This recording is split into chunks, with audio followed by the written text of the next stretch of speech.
My fiancé texted me on the wedding day. I'm not coming. My ex just bought me a Rolls-Royce. I told the priest, give me a minute. Then I sent her a screenshot of the $5 million bank account that only unlocked after my marriage. Her scream when she saw the truth. I'm 32, and 3 weeks ago was supposed to be the best day of my life. Instead, it became the day I learned exactly who I'd been planning to marry. Her name was Vanessa. We'd been together for 3 years, engaged for 1. The wedding was set at a beautiful vineyard estate about an hour outside the city. 200 guests, a live band, flowers that cost more than most people's cars. Everything was perfect. Until it wasn't. I need to back up a bit to explain why that text message was so devastating, and why my response was so calculated. 6 months before the wedding, my grandfather passed away. He was 94, sharp as a tack until the very end, and he left me something unusual in his will. Not a simple inheritance. A trust fund worth $5 million that would only unlock under one specific condition. I had to be legally married. The marriage had to last at least 30 days before I could access the funds. If I divorced before that, the money would go to charity. My grandfather was old-fashioned. He believed marriage made men responsible, stable. He'd been married to my grandmother for 68 years before she passed. He wanted the same for me. I told Vanessa about it the day I found out. We were having dinner at her favorite Italian place when the lawyer called with the details. She was thrilled.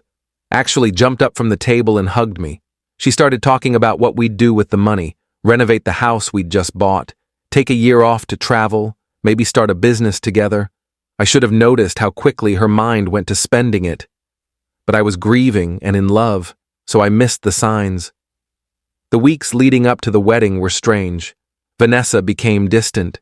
She was always on her phone, always texting someone and then quickly putting it away when I walked in. She said it was wedding stress. Coordinating with vendors, dealing with her bridesmaids, arguing with her mother about the seating chart. I believed her. 3 days before the wedding, I saw a text notification flash on her phone while she was in the shower. It was from someone saved as D. The message preview said, Saturday. I promise. I didn't say anything. I should have. But I was drowning in last-minute wedding preparations, dealing with out-of-town family, and trying to finish a major project before taking 2 weeks off for the honeymoon. I told myself I was being paranoid. The morning of the wedding, I woke up at 6 a.m. in the hotel room where I'd stayed with my groomsmen. My phone was flooded with messages, family members saying they were heading to the venue, friends asking if I was nervous, my mother sending me a long, emotional text about how proud my grandfather would have been.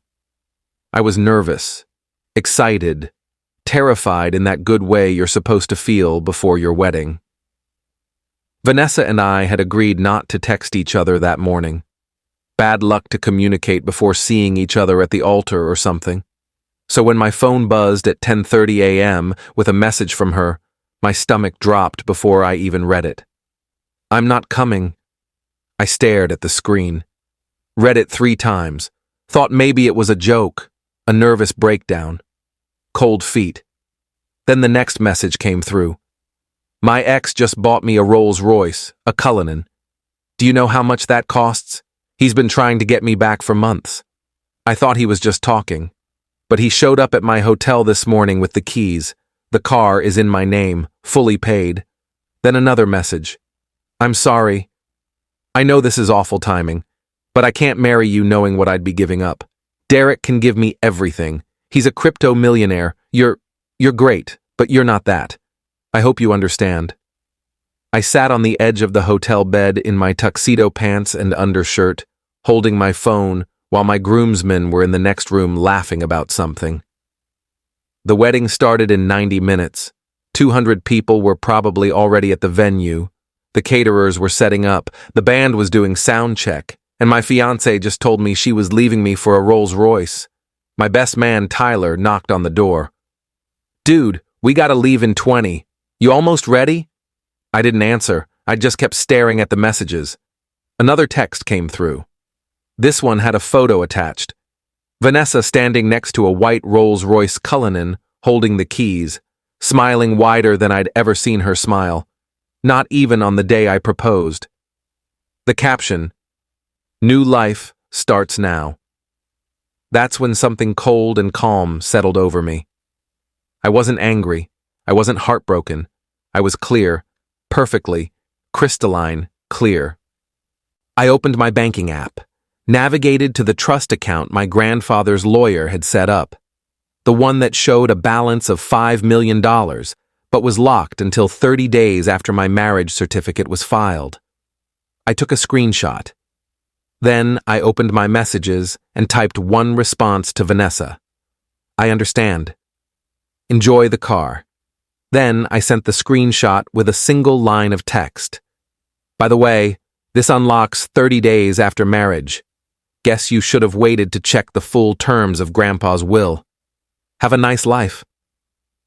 I put my phone in my pocket, finished getting dressed, and walked out to meet my groomsmen. Tyler looked at me. "You good?" "We need to go to the venue," I said. "I need to talk to the priest." Update 1. We got to the vineyard at 11:45. Guests were milling around, taking photos in the gardens, sipping the signature cocktails Vanessa had insisted on. My mother saw me and immediately knew something was wrong. She pulled me aside. "What happened?"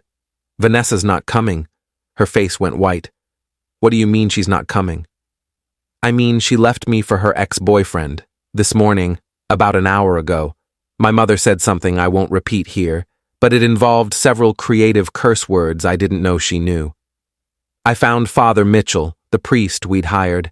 He was a family friend, had known my grandfather, and had agreed to do a semi-religious ceremony, even though neither Vanessa nor I were particularly devout. "Father Mitchell," I said, "I need a minute." "Can you delay the start?" "Of course." "What's wrong?" "The bride isn't coming." He blinked. "I'm sorry, what?" "She left me. This morning. For her ex. I need to figure out what to tell everyone." He put his hand on my shoulder. "Son, take all the time you need." I walked to the bridal suite, the room where Vanessa was supposed to be getting ready. Her maid of honor, Christine, was there with 2 other bridesmaids, all in their dresses, all looking confused. "Where's Vanessa?" Christine asked. "She's not coming." Christine's face went from confused to horrified. "What?" I showed her the texts, all of them, the car photo, everything. Christine read them, and her expression shifted from shock to pure rage. "Are you kidding me? Are you kidding me? That's selfish, materialistic. I need you to help me tell people," I said. "I can't do this alone," she nodded. "Of course." "Oh my God, I'm so sorry."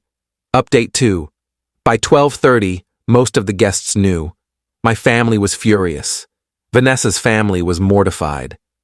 Her mother called me crying, apologizing, saying she had no idea, that she'd tried to call Vanessa and got sent to voicemail. Her father didn't call. I found out later he drove to the hotel where Vanessa was supposed to be staying and found it empty. My phone started buzzing around 1 p.m. Vanessa. 7 missed calls. Then the texts started. "What the hell? $5 million? You never told me it was 5 million. I thought it was like 500,000 max. Call me right now." I didn't call. I turned my phone off. Tyler took it from me and put it in his jacket pocket. "You don't need this today," he said. We canceled the ceremony but kept the reception. I wasn't going to let $80,000 worth of food, drinks, and entertainment go to waste. I got up in front of 200 people and said, "Thank you all for coming. As you've probably heard, there's not going to be a wedding today. Vanessa made other plans. But you're all here, the food is incredible, and the bar is open. So please stay. Celebrate life. Celebrate family. Just don't celebrate my marriage because it's not happening." People laughed. Some cried. Most stayed. It turned into the strangest party I've ever been to. My college friends got drunk and started a conga line. My grandmother, my mother's mother, told me Vanessa was a fool and a gold digger, and she never liked her anyway. My uncle gave a toast about dodging bullets. Around 4 p.m., Tyler gave me my phone back. 32 missed calls from Vanessa, 17 from a number I didn't recognize, dozens of texts. The last one, sent 10 minutes ago. I'm outside. We need to talk. I walked out to the parking lot. There she was, still in the outfit from the Rolls-Royce photo, designer jeans, a silk blouse, heels. She looked frantic. "Are you insane?" she said the second she saw me. $5 million and you didn't think to mention that detail? I told you about the trust. You knew it existed. You said it was an inheritance. You didn't say it was $5 million. Would it have mattered? She stopped, stared at me. Of course it would have mattered. And there it was. The truth. She would have married me for $5 million, but not for what she thought was less. I wasn't worth it on my own. Only the money was. "Where's Derek?" I asked. "He left." "He left?" When I told him I made a mistake, that I needed to fix this, he said I was being ridiculous. That the car was a goodbye gift, and he's moving to Monaco next week with his new girlfriend. I almost laughed. Almost. So let me get this straight.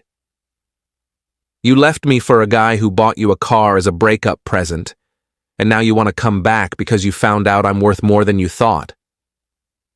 It's not like that. It's exactly like that. Please. We can fix this. We can still get married. I'll apologize to everyone. We'll say I had a panic attack or something. We can... No. What? No, Vanessa. It's done. You made your choice. You chose a car over me. Over us. Over 200 people who took time out of their lives to be here for us. You humiliated me. You humiliated yourself, and you only care now because you realized you made a bad financial decision. That's not fair. Go home. Keep the car. I hope it was worth it. I walked back inside. She didn't follow. Update 3. The next few days were a blur. I took the 2 weeks off I'd planned for the honeymoon, but instead of going to Greece, I went to my family's cabin upstate. No service, no internet, just me, a stack of books, and a lot of whiskey. When I came back, the story had spread. Not just among our friend group. Vanessa had posted something on social media trying to control the narrative, saying we'd mutually decided to postpone the wedding due to unforeseen circumstances. Christine, her former maid of honor, commented, "Unforeseen circumstances like a Rolls-Royce?" and tagged 15 people. It exploded. People started asking questions. Vanessa deleted the post, but screenshots lived forever. Her friends were divided. Some defended her, saying, I must have done something to make her leave. Others, the ones who actually knew what happened, cut her off completely. Derek, the ex, apparently saw the drama and posted a photo from Monaco with the caption, "Know your worth, choose wisely." Everyone assumed it was about Vanessa. It probably was. Vanessa tried to call me a few more times over the following weeks. I never answered. She sent emails, long ones, apologizing, explaining, begging. I didn't read them. Tyler screened everything and told me if there was anything legally important. There wasn't. Final update. It's been 3 months. I'm doing okay. Better than okay, actually. I sold the house Vanessa and I bought together, made a small profit. I'm living in a downtown apartment now, something I can actually afford without dual income. It's smaller, but it's mine. The trust fund unlocked last week. Well, it would have if I'd gotten married. Since I didn't, the terms of the will kicked in. If I wasn't married within 1 year of my grandfather's death, I could still access the money, but only 60% of it. The rest goes to charity. So instead of $5 million, I got $3 million. Honestly, I'm fine with that. $2 million going to causes my grandfather cared about feels right, and $3 million is still life-changing. I haven't seen Vanessa. I heard she sold the Rolls-Royce. Apparently, Derek put it in her name, but the insurance and maintenance costs were insane. She got about $280,000 for it after taxes and fees. I also heard she's dating someone new, some investment banker she met at a charity gala. I hope it works out for her. I genuinely do. Not because I forgive her, but because I don't care anymore. My friends ask if I'm dating. Not yet. I'm not ready. Maybe in a few months, maybe next year. There's no rush. I've got time to figure out who I am without someone else's expectations attached. Someone asked me last week if I regret sending that screenshot, if I think it was cruel. Honestly? Number.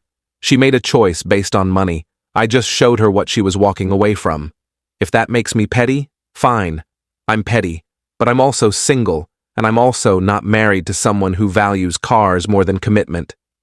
Father Mitchell called me 2 weeks ago, asked how I was doing. I told him I was good. He said my grandfather would be proud of how I handled everything. I'm not sure about that, but I think he'd be happy I didn't marry someone who didn't love me.